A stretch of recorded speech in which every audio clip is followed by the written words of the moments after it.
যে সমস্ত ছাত্রছাত্রী তোমরা এইচএস এক্সাম দিয়েছো 2025-এ বা উচ্চ মাধ্যমিক পরীক্ষা দিয়েছো, তো তোমাদের রেজাল্ট 7ই মে 2025 তারিখে তোমাদের রেজাল্ট প্রকাশিত হবে।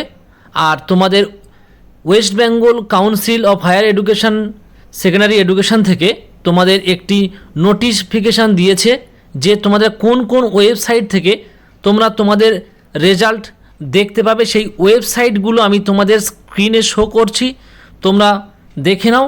যে আমি মার্ক করে দিচ্ছি যে তোমরা এই যে মার্ক করা যে জায়গাটা আছে, এখানে যে ওয়েবসাইটগুলো আছে, এই ওয়েবসাইট দিয়ে তোমরা তোমাদের প্রত্যেকের রেজাল্ট তোমরা দেখতে পাবে। আর যারা চ্যানেলে নতুন থাকবে তোমরা প্রত্যেকে চ্যানেলটি সাবস্ক্রাইব করে রাখবে, এরকম নতুন নতুন আপডেট প্রতিটা মুহূর্তে তোমরা পেয়ে যাবে। আর তোমাদের কলেজ অ্যাডমিশনের যে সেন্ট্রালাইজ পোর্টালের সমস্ত কিছু তথ্য ভিডিও আমার চ্যানেলে তোমরা পেয়ে যাবে।